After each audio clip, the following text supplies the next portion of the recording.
This is Mike from MikeEckman.com. In this video, I'm going to show you how the shutter works on the Ur-Leica and the Null series Leica. I have film in this Null series right now, so I can't open it up, but there are similarities. Both cameras are unique in that when advancing film, you have to cover the lens. The reason for that is that the focal plane shutter uses two curtains, just like a normal focal plane shutter does. However, they remain open while winding the shutter. So the curtain, which you can see, I've already removed the bottom. Here's the plate for it. You can see the shutter curtain material is across there. And when I wind the camera, you can see the gap. Now, on the Ur-Leica, you cannot change that gap. There's a little gear down there. You'll see that I can spin it with a dial on the top. That sets a delay on the Ur-Leica. I'm not exactly sure how it works on the Null series, but it is a bit more advanced.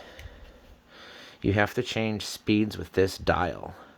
And if you notice, there's a red mark. Only when the red mark aligns with this white line can you lift this up, or actually push it down. I can't actually remember. That's not important.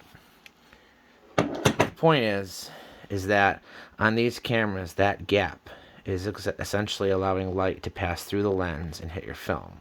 So on these, you have to keep capping the lens while you advance the film.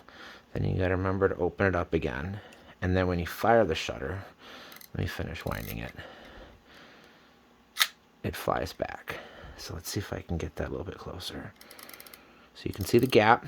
So I would have to have this shut if I had film in there, because right now I'm essentially exposing the film. I finish winding, and then I fire the shutter, and that exposes your image. But of course, I would have had to open this up too. I'm not doing a very good job of explaining this, but hopefully you get what I'm trying to say, is that these shutters are very basic. This is a replica Ur-Leica that originally wasn't supposed to work. If this was an original, I would not be holding it like this, but this one has been modified to work. So I could load film in here. You have to use the original spools because a normal 35mm cassette will not fit. It's too big. So you have to take film and manually load it on each of these spools in the dark and push them in there, kind of like a bottom loader. You have to make sure that the film goes behind that plate so it's in the correct focal plane. And then you reattach the base plate. It's actually like this. It goes that way. And then under normal operation, you would close your lens, wind, open your lens, compose your image, focus, fire your shutter, close the cap or the lens, wind, reopen, fire the shutter. On the Null series, there would normally be, they're collapsible still, this little spot here is supposed to have a string with an original lens cap that would have come with the camera that you would keep putting on as you wind the camera.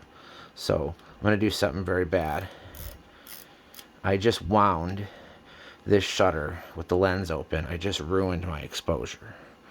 So I'm going to fire it off so that I can kind of reset it. So I would normally want to cap this. I don't have the lens cap handy.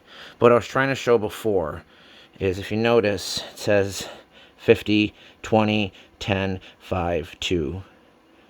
Those are in, I believe, millimeters, the gap between the curtains. So on the Null series, you can actually change the size of that gap. On the UR, you cannot. You can see that that gap is kind of permanently that size. But on the Null series, you can actually change that size. And that's what this dial does. So 50 is the widest they are apart. So that's actually your slow speed. 2 means the gap is very narrow. That's your fast speed. So I'm going to cover this up, wind it. I think I have to go one complete turn. So remember, I tried to say before, this red dot lines up there. Now it lets me turn it. So I just changed the gap to 20 millimeters. I changed the gap to 10 millimeters. It's not letting me go any further than that. I don't want to force it. I'm going to put it back to where it was. Here, when I finish winding, I can take my hand off the lens, but it won't let me change this now. So the shutter's properly cocked, set to what would be the equivalent of the slowest speed. And when it's time for me to press the shutter, I'll actually make an exposure. And since I had my hand over the lens when I wound it, I should have not ruined my image. So I do apologize for this very low quality video. You're not often going to see these two cameras side by side.